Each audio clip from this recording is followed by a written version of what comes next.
scared or I don't got any of them. But I'm just so happy to deal with them. Yeah. You know, so I ain't giving them, you know, they're not beating forward too, but that's how that was my inside to getting in there. Okay, so you started off selling stolen coke and stolen weed. Exactly. That's how it goes when you're 15. You don't have any plugs, you don't have any money. That's how a lot of people got in the game, was stealing it or robbing it. That's just kind of how it was. You can't get a loan. No. So did you know Pharrell? Did you know any of these guys? Did you know Pusha back then? Did you grow up with any of these dudes, or did that come later? So that came much later. As adults? Yeah, okay. yeah. I see. That came a little farther later, because Pharrell was actually high school, because I got kicked out of high school.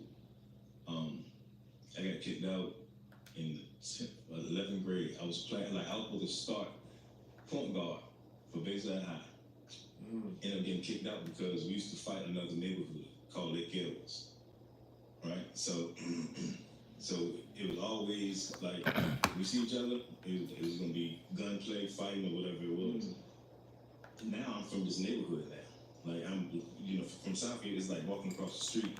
And even though Southgate used to go crazy, but now from the side, I'm cool. This motherfucker boy Bagz 804 back at it again, man. From over in the other neighborhood. Some more practice, man. Practice makes perfect, you know what I'm saying? You know, so yeah. And I'm getting kicked out. For fighting? Yeah, I didn't expect, because that's how big of a, you know, it was all on the news and everything. Like, it was crazy. Because they knew how the rivalry was. Got some stressing on this practice sheet that y'all keep seeing. No, I'm not chatting on this area right here. But I'm saying that. I'm leaving that. I'm still gonna put the lips and shit. I'm still gonna finish this off right there. Person in high school. But, he was always, you know. Hopefully the stencil stay. The stencil stay. The videos are not gonna be long at all. I ain't gonna lie to y'all. But people at the time, you know, said it's weird, but it's like, no, it was before its time. Yeah. You know, right now, man, it was like, he used to see me out there rolling with the guys, and, you know, so with the area where you know I'm from, that right there is a thing of him knowing what I was about. I just. Right. So he knew you were with one of these cats, you know, on the corners and making trouble, and he was like an artist. Yeah. And back then, in the early 90s, being an artist, especially in a black neighborhood, that was like weird. It's kind of gay or fruity, you know? But now everybody is that.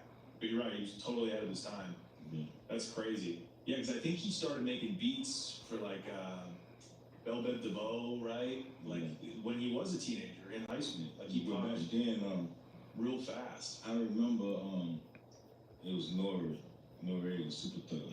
Made that too, right? But then before they was like the SWVs and the Mace. Yeah. No, this is earlier, man. He was making beats by like 1990, 91. He was for like Super Thug, right? No, that's the late 90s. I'm talking about like 1990. If I had a producer, he'd be looking this up right now. He made a beat that would have been considered viral. It was for Teddy and Bell Biv DeVoe. Teddy Riley.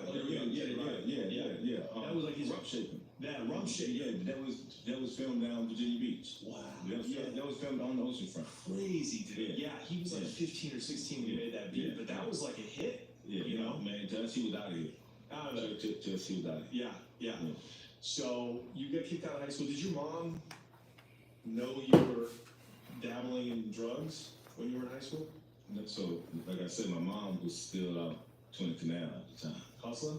No, she was, you know, she had a thing going on, you know, cause my father, he's a working man. My stepfather, cause my real father had passed. You know, like, I didn't even know that, like, I met him one time when I was 12. So, my stepfather, which is, I call him my real father, cause he been with me since I was 9 months. So, he was the working man. He was the man who, like, checks, get out, you know. Yeah. My mom is the one, she gonna flip that. You know what I mean? So she's still out 20 Canal doing that. I'm staying with my grandma. Right. You know, so your mom didn't know that you were. So at the time, she didn't know any of that when it was crack. You know, but once it got to me end up selling powder, how I began to sell powder, me end up going to And because I remember when Uncle Renee used to deal with us. So What's going on, man? Mom, this and that. When I first started, she can't see the she shit. was like, "Hey, boy, you got to put something on this." Yeah. You know, and I'm like, what you mean? She was like, "You giving it away." I'm like, she brought up the isotol, and she showed me the game of you have to put this and this and that. I said, "Well, I'll let you do that." You know what I mean? She was like, "Well, you still lose a lot of money." She was like, "Well, I still want you to put something on it because it's too strong for me." You know what I mean? But during that time, when I took off, because my friend who I told you, we called Josh, but that's the one who do the film stuff now. But he ended up